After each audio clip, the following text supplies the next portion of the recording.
Let's say you find yourself waking up one morning, a teenage girl, somewhere between 15 and 17 years old, and someone tells you that you are now the Queen of England. Not because you wanted it, not because you campaigned for it, dreamed about it in secret, or schemed in darkened corridors for years. Not because you saw it coming in some distant, dreadful vision, but simply because powerful men decided overnight that you are the most useful pawn on the board.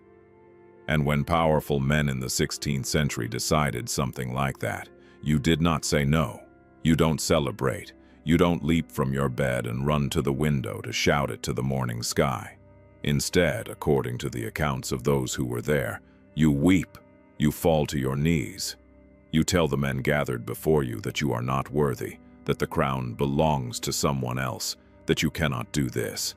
And then, because you have been raised to be obedient, because the entire architecture of your short life has been designed to ensure your compliance, because the man who raised you, your own father, is standing in that room, expecting you to submit, you accept. You are Queen of England for 9 days, and then you are dead.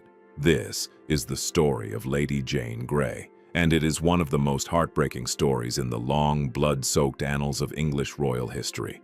To understand Lady Jane Grey, you must first understand the world she was born into, because that world, more than anything else, was responsible for her death. She was born sometime between 1536 and 1537. The exact date, and even the year, remains genuinely disputed by historians. Likely at Bradgate Park in Leicestershire, the grand estate of her parents, Henry Grey and Frances Brandon. On paper, her birth should have been cause for disappointment. England in 1537 was not a country that celebrated the birth of daughters. Henry VIII, who sat on the throne like a great paranoid aging storm cloud, had spent decades in political capital and marriages and lives trying to produce a male heir. Girls were burdens, girls were bargaining chips, girls were, at best, useful for strategic marriages. But Jane was no ordinary girl. Her mother, Frances Brandon, was the daughter of Mary Tudor, the younger sister of Henry VIII himself. This made Jane the granddaughter of Henry VIII's sister, which placed her somewhat inconveniently for everyone involved, including herself, tantalizingly close to the line of succession to the English throne. This proximity to power was not a gift. It was a curse dressed in velvet and gold. From her earliest years, Jane was educated with extraordinary intensity. She was, by all accounts, a genuine prodigy, brilliant, curious, intellectually voracious, in a way that seemed almost out of place in a child. She studied Latin, Greek, Hebrew, French, and Italian. She read the Greek and Roman classics with fluency. She was, according to the famous account of the scholar Roger Ascham, Princess Elizabeth's tutor, who visited Bradgate Park. Found deep in the works of Plato when the rest of the household were out hunting, and she told him with quiet gravity that the books gave her more pleasure than all the sport in the field. She was a Protestant, genuinely, deeply, passionately so, in an age when religion was not merely a matter of personal faith, but a matter of life and death, of politics and succession, of war and peace. She corresponded with leading reformers. She debated theology with learned men. She held her convictions, not as inherited convention, but as something she had arrived at, through reading and prayer and honest thought. She was, in short, exactly the kind of young woman who deserved a long life of scholarship and meaning. She got 9 days as Queen of England instead. To understand how Jane ended up on the throne, you have to understand how fragile, how fractured, how genuinely terrifying the political landscape of England had become by 1553. Henry VIII had died in 1547, leaving behind a mess of succession so tangled it could make your head spin. His son, Edward VI, had come to the throne at just 9 years old, a sickly child king, governed by a regency council, dominated by Protestant reformers, who used his reign to accelerate the transformation of England away from Catholicism. Edward was a true believer, a committed Protestant, who had grown up entirely within the Reformed faith. But Edward was dying. By 1553, when he was just 15, it was clear to everyone at court that Edward VI did not have long to live. The question of who would succeed him was not merely a constitutional matter. It was an existential one. Because next in line, according to Henry VIII's own will and the Act of Succession, was his daughter Mary, and Mary was a Catholic. Mary, a Catholic, on the throne of Protestant England. For the men who had spent years dismantling the Catholic Church in England, who had seized church lands and executed priests and rewritten the liturgy and smashed the altars, this was not merely inconvenient. This was catastrophic. A Catholic queen would undo everything. She would bring back Rome. She would, they feared, bring back the fires. Enter John Dudley, Duke of Northumberland. Northumberland was the most powerful man in England after the dying king. He was cunning, ambitious, and utterly without sentiment. He was also Edward's chief advisor, and he had the young king's ear as Edward's health failed. And it was Northumberland who hatched the plan that would make Lady Jane Grey a queen and a corpse.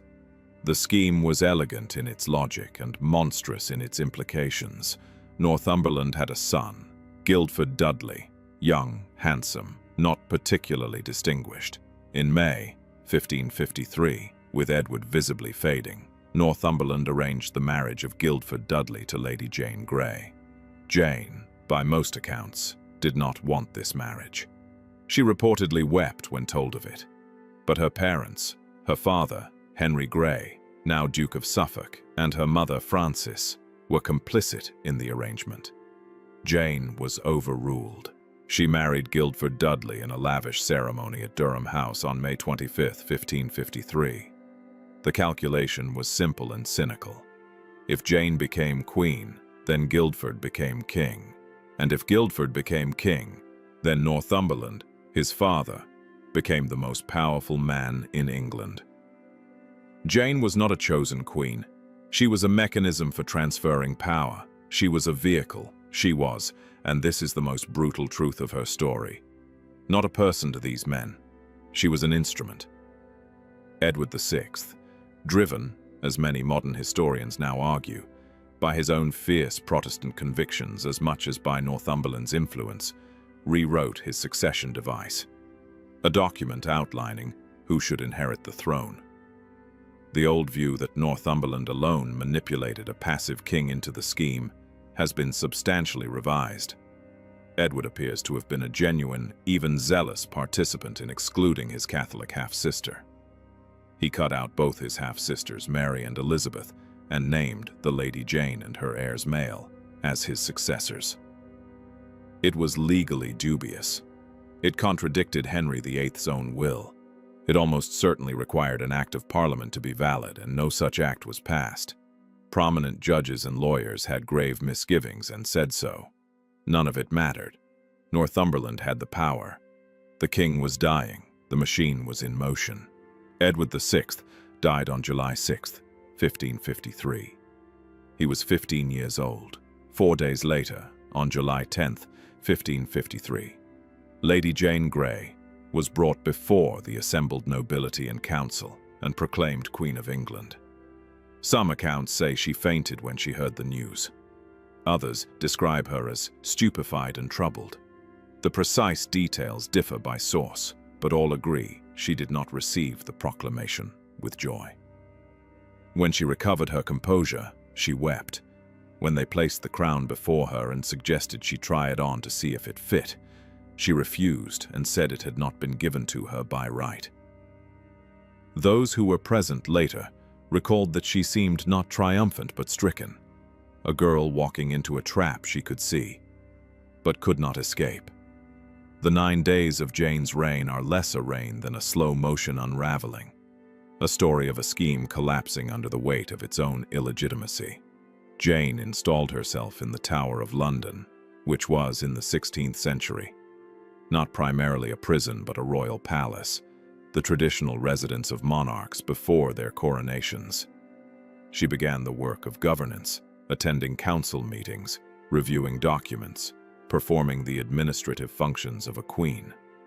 She showed in these 9 days that she was not without capability or dignity. She refused to make her husband Guilford Dudley a king, insisting he could be a duke, but that the title of king required an act of parliament. This was legally correct and politically sensible. Northumberland was furious. Guilford threw a tantrum. Jane held her position, but outside the tower, the ground was already giving way beneath her feet. Mary Tudor, the daughter of Henry VIII and Catherine of Aragon, the Catholic heir who Northumberland and his allies had so carefully excluded, had not simply accepted her displacement. She had fled to East Anglia, to the heartland of England, and she had begun rallying support. And what happened next was something that the conspirators had profoundly, fatally miscalculated. The people of England sided with Mary. Not because all of them were Catholics, not because they all wanted a return to Rome, but because Mary was Henry VIII's daughter, because she had suffered openly and publicly, for decades, shunned it aside, declared illegitimate, separated from her mother Catherine, humiliated. Because, however complex the religious politics were, the English people knew Mary's name, knew her face, knew her story.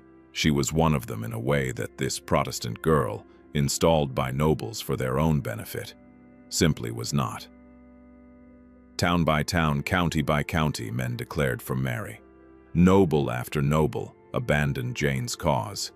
Even some members of the very council that had proclaimed Jane queen began to drift away, to hedge their bets, to read the winds. Northumberland marched north with an army to confront Mary, and as he marched, the council left behind in London collapsed entirely. On July 19, 1553, 9 days after Jane had been proclaimed queen, the council switched sides and proclaimed Mary queen. Church bells rang across London. People danced in the streets. Bonfires were lit. Men wept with joy. In the Tower, Jane Grey heard the bells. She was no longer queen. She was a prisoner. Mary Tudor entered London in triumph on August 3, 1553. And she was, at first, genuinely inclined toward mercy. This is something that often gets lost in the story of Lady Jane Grey. Mary's initial response to her rival was not bloodlust. Mary was many things: fierce, devout, stubborn, shaped by decades of suffering into something harder than she might otherwise have been. But she was not at the start a monster. She recognized, at least privately, that Jane had been a tool rather than a true conspirator. She wrote to the Holy Roman Emperor, her cousin Charles V, acknowledging as much. She expressed reluctance to execute a teenage girl whose only real crime was being born close enough to the throne that ambitious men could use her. Jane and Guilford were tried for high treason in November 1553.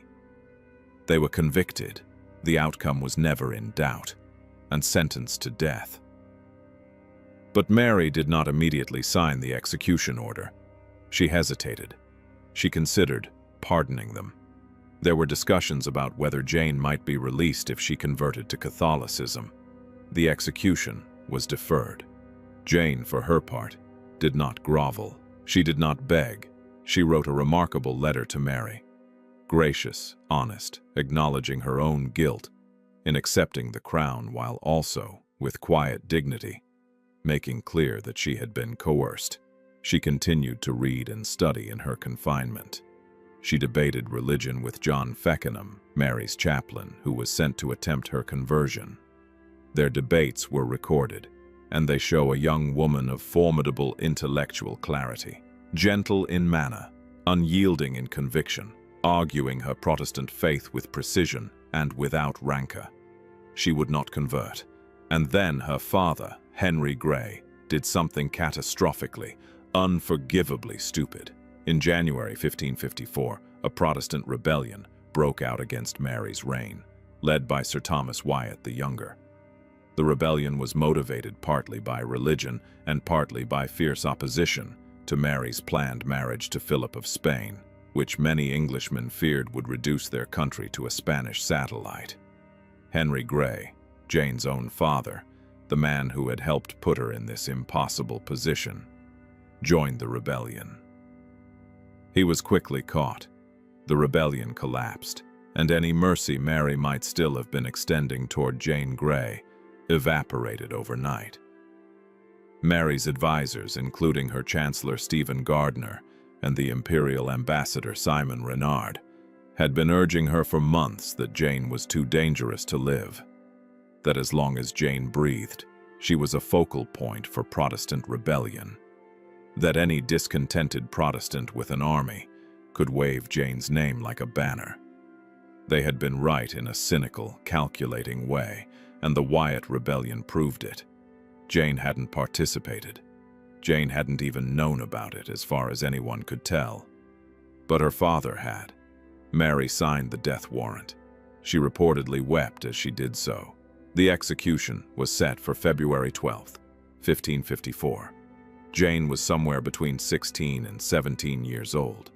Historians still debate her precise birth year.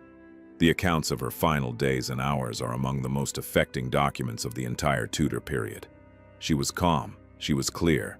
She wrote in the flyleaf of her small Greek New Testament 3 messages, one in Latin, one in Greek, one in English, addressed to her father, to her sister Catherine, and to the Lieutenant of the Tower, Sir John Bridges. The message to her father was tender but restrained. The one to Bridges asked him to carry her prayer book to him as a remembrance. The English message read, in part, "As the preacher saith, there is a time to be born and a time to die, and the day of death is better than the day of our birth." On the morning of her execution, she watched from her window as her husband Guildford was led to his death on Tower Hill. His body was brought back in a cart. Whether she wept, the accounts differ. Their relationship is one of the genuine mysteries of her story. She had not chosen him, and theirs was unquestionably a marriage formed under duress. But Jane herself, in letters written during her imprisonment, described herself as a wife who loves her husband. Whatever passed between them in their short shared captivity, it would be too simple to say she felt nothing. He was young, and he was dead. Then it was her turn. She walked to the scaffold on Tower Green, the private execution, site within the tower walls, used for high-born prisoners. She was accompanied by 2 ladies-in-waiting, who were weeping. She was not. She made a short speech from the scaffold. She acknowledged her guilt in law for taking the crown, while affirming that she had never sought it and had not wanted it. She asked the people present to witness her dying in the faith she had lived in. She forgave the executioner, asked him to be swift, and then, in a detail that cuts through the centuries, she blindfolded herself, and in doing so, could not find the block. She knelt, but her hands groped blindly in the air in front of her, unable to locate where she was to lay her head. Her voice, composed until this moment, cracked. "What shall I do? Where is it?" Someone stepped forward and guided her hands. She laid her head down. The axe fell. Lady Jane Grey, the 9 Days' Queen, was 17 years old. In the centuries since her death, history has done what history always does to figures of romantic tragedy. It has mythologized her. She became a symbol of Protestant martyrdom during the Marian persecutions. She was lionized by Protestant writers who cast her as a pure, innocent victim of Catholic tyranny. She appeared in paintings, most famously Paul Delaroche's enormous canvas, The Execution of Lady Jane Grey, painted in 1833, and first exhibited at the Paris Salon in 1834, which depicted her as a figure of almost luminous white innocence being guided blindly to the block. A painting so emotionally overwhelming that it became one of the most popular works in the National Gallery in London. She was turned into a heroine of novels and plays and historical romances. Her story reshaped and sentimentalized. In most of these retellings, she was pure victim, wise beyond her years, unwilling participant, tragic flower crushed beneath the boots of cruel men. The truth is more complicated and more interesting. Jane was not simply passive. She had genuine agency, limited, constrained, hemmed in on all sides by the expectations and manipulations of her family and her time, but real. She refused to make Guildford king. She argued her faith with real intellectual force. She wrote letters that were not pathetic, but proud. She walked to her death, not in a collapse of grief, but in a composed, articulate assertion of who she was and what she believed. She was not merely a victim. She was a person, a specific, irreplaceable, intellectually alive person who happened to be placed in an impossible situation by people who did not care whether she lived or died as long as she was useful. And that perhaps is the real tragedy. Not that she was executed, though that is terrible, but that she was never, in her short life, allowed simply to be herself. She was a political asset before she was a daughter. She was a queen before she was ready. She was a martyr before she had finished becoming a woman. It is worth pausing in the afterglow of Jane's story to notice who survived. Northumberland was executed. His scheme had failed and he paid for it with his head, though not before. In a desperate last attempt to save himself, he publicly converted to Catholicism and recanted his Protestant faith. It didn't save him. He died in August 1553. Henry Grey, Jane's father, was executed in February 1554, following the Wyatt rebellion he had so foolishly joined. He had put his daughter in an impossible position, participated in the plot that made her queen, and then, when she was in prison and mercy was still possible, managed to destroy even that slim chance with his rebellion. His legacy is one of almost unbroken paternal failure. Guildford Dudley, Jane's husband, was executed on the same morning as Jane. Young, largely innocent in any meaningful sense, a son used as a piece in his father's game, just as Jane had been a daughter used the same way. Henry Grey, Jane's father, followed 11 days later, on February 23, 1554. Mary Tudor went on to reign until 1558. She burned nearly 300 Protestants at the stake in her attempt to restore Catholicism to England, earning the nickname Bloody Mary, a sobriquet that has followed her through history, though modern historians have increasingly complicated the picture of her reign, noting that her persecutions, while genuine and terrible, were not unique by the standards of 16th century Europe. Elizabeth I, Mary's half-sister, survived, as she always survived, navigating the treacherous currents of Tudor politics, with a combination of intelligence, caution, and luck that seems almost supernatural in retrospect. Elizabeth had been under suspicion during the Wyatt rebellion, had been interrogated and held in the Tower, and had emerged. She would reign for 45 years and become, perhaps, the most celebrated monarch in English history. Princess Elizabeth was 17 when Jane died. They were almost exactly the same age. What distinguished them? Luck, parentage, the particular configuration of ambition around them, the choices of the men who held power. Elizabeth had a better father, if Henry VIII can be called a better anything. She had more practice at navigating court politics from childhood. She had learned to be opaque where Jane was transparent, cautious where Jane was direct. Jane was direct because she had been trained to be devout, not to be political. She was a scholar, not a survivor. Lady Jane Grey died nearly 5 centuries ago. Why does her story still move people so deeply?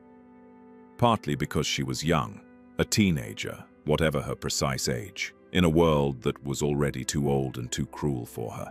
She never had the chance to find out who she might have been.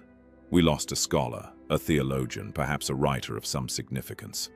The world was narrowed by her death, partly because she was blameless in the most fundamental sense. She hadn't wanted the crown. She hadn't schemed for it. She had been handed an impossible situation by adults who were supposed to protect her, Her parents, her advisors, the men of power who saw her as a tool. And she had tried to navigate it with the limited choices available to her. She is the purest example in history of what it means to be destroyed not by your own ambition, but by someone else's. And partly, perhaps most of all, because of that moment at the scaffold, blindfolded, her hands groping in the air, her voice breaking as she asked where the block was. That moment of pure human vulnerability. Of a young woman suddenly, not a queen or a symbol or a theological argument, but simply a terrified child searching in the dark, destroys every myth and every distance and every layer of historical abstraction. She was real, she was there, she was afraid, and she found the block, and she laid her head down. There is something that the historical record cannot fully capture, something that sits in the gap between the documents and the dates and the names. What it actually felt like to be Jane Grey.